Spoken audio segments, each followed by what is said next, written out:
Bonjour mes amis, bienvenue sur Fun Cuisine. En parcourant les marchés cette semaine, je me suis aperçu que la rhubarbe était sortie, donc inévitable, une petite recette à base de rhubarbe, fraises, basilic et crème glacée.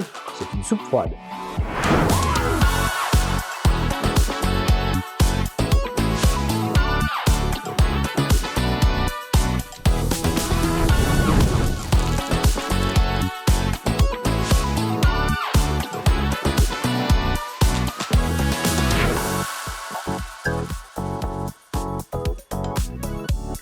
Alors pour ce faire, une soupe froide, ça se prépare en règle générale la veille ou quelques heures avant que les convives arrivent ou que la petite famille arrive, peu importe, de telle façon que cette soupe dessert soit froide.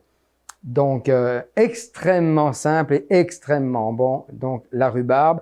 J'ai ici préparé pour vous une casserole. La recette est pour environ 1 litre de mix complet qui serait pour 4 personnes. Donc je considère 4 bâtons de rhubarbe de cette grosseur-ci par personne. Donc, naturellement, j'en ai coupé déjà une partie. On enlève tout ce qui est un peu coriace, donc les petits c'est filandreux, hein, donc une rhubarbe. On en enlève pas énormément, mais on en enlève suffisamment pour pas que ça pogne dans les dents, naturellement. Donc, ensuite de ça, on coupe en tronçons d'1 pouce ou 2. Voilà, on met ça dans la casserole, suivi d'un demi-zeste de citron et d'un demi-jus également. Vous me direz, mais comment ça se fait qu'on met du citron dans un produit qui est déjà acide? Sachez, mes amis, que 2 acidités se combattent et s'équilibrent. Donc là, au niveau des pH, on va pas, on veut pas que vous savez, que les maxillaires derrière là, se mettent à sonner là en zone rouge là. Mais simplement que la rhubarbe, on aime cette particularité d'aciduler un peu. Mais on va lui baisser un peu son punch avec du jus de citron et avec un zeste, on va le rééquilibrer tout simplement. Ensuite de ça, on va mettre un petit peu de sucre de départ, d'accord? On va mouiller jusqu'à hauteur, à peine, étant donné que la principale composante d'une rhubarbe, c'est de l'eau. Donc, on mouille un petit peu, on s'en va faire bouillir ça jusqu'à tendreté et on va passer ça au robot malaxeur pour faire une bonne soupe onctueuse. Et on regarde par la suite comment on finit tout ça. Donc, la rhubarbe est en train de cuire. J'ai porté à ébullition jusqu'à tendreté.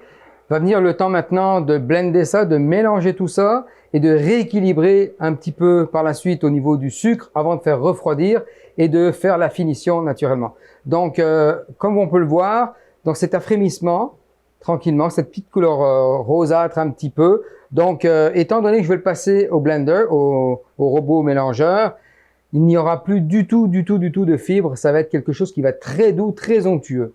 Donc, on vérifie la cuisson et on passe au blender. Ça sera extrêmement bon. Pour conserver sa couleur rosée et l'insister un peu que ce soit beau dans l'esthétique et surtout au goût, balancer un petit peu les acidités, je vais y rajouter quelques fraises, tout simplement pour donner un petit punch au niveau de la couleur parce que c'était un peu fade, un peu comme coloration. Fait que c'est l'été, il faut que ce soit ensoleillé. Donc on va rajouter quelques petites fraises. Voilà, donc on vérifie qu'il n'y a plus de fibres, naturellement. Il n'y en a plus du tout. La texture est très très belle. On va remettre à refroidir. Avant cela, l'ingrédient découverte il y a 25 ans pour ma part, depuis que je suis au Québec, le sirop d'érable. Alors, je suis en amour avec depuis. Inévitable. Donc le sirop d'érable, l'espèce d'amertume qu'il y a derrière, le sucré que ça donne, va aller donner un goût à la soupe de rhubarbe froide, pour l'instant chaude, mais froide par après, quelque chose d'extraordinaire. Donc, on va mettre l'équivalent de 4 cuillères à table, 4 cuillères ou 5 cuillères à table. Peut-être moins pour cette batch-ci, mais en tout cas, on vérifiera sur la recette. Tout a été balancé et équilibré pour pas que vous soyez perdus. Et moi non plus d'ailleurs. Donc voilà, on met un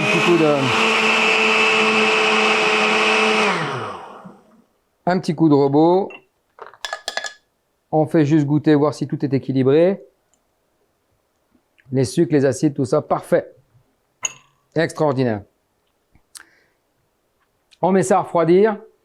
Et tout simplement après, je vous commande le chutney de fraises au basilic avec une toute petite cuillère de miel dedans. Donc vous me direz qu'il y a eu beaucoup de sortes de sucre. Il y a eu le sucre de la canne à sucre, il y a eu le sirop d'érable et il y a eu le miel. Mais tout ce beau monde va s'harmoniser telle une symphonie de Mozart. Donc la soupe est froide, complètement refroidie. Il est temps maintenant de l'agrémenter avec un chutney de fraises, basilic et miel en garniture à l'intérieur de cette belle soupe.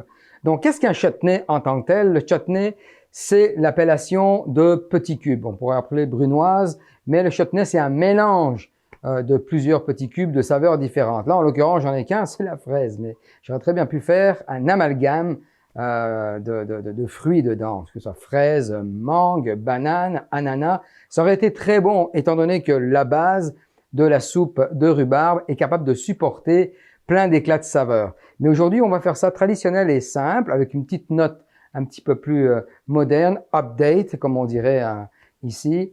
Donc, ce qu'on va faire, on va mettre tout simplement des fraises avec du basilic ciselé à l'intérieur, tout simplement quand on va dresser. Au centre va aller une petite boule de crème glacée que j'avais dressée au préalable et que j'ai réservée au congélateur.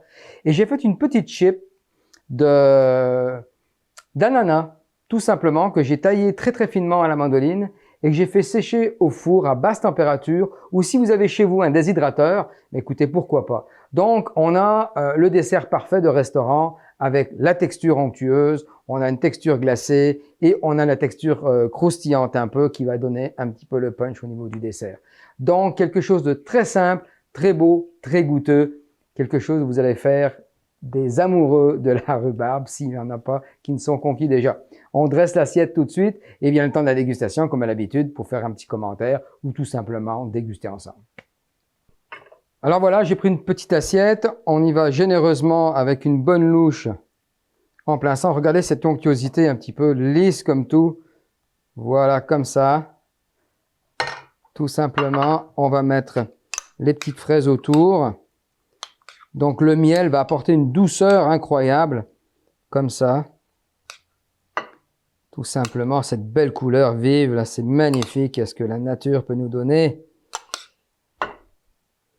Voilà, les petites fraises. Vient par la suite la crème glacée que nous allons poser délicatement au centre, comme ceci. Donc par la suite, le petit soleil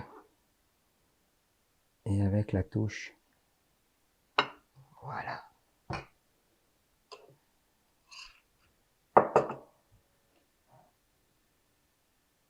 On goûte? Alors voilà, je vous offre un petit rayon de soleil, tout simple, mais alors, j'ai pas les mots. On y va, on déguste comme à l'habitude, avec la crème glacée, les fraises, la soupe de rhubarbe. Quelle fraîcheur! Quelle fraîcheur! On vient de crier à l'été, là. Le soleil s'en vient. On l'a dans les mains. Je vous souhaite bon succès à la soupe de rhubarbe. On se retrouve pour des prochaines super recettes sur Fun Cuisine. Je vous embrasse. Bye bye.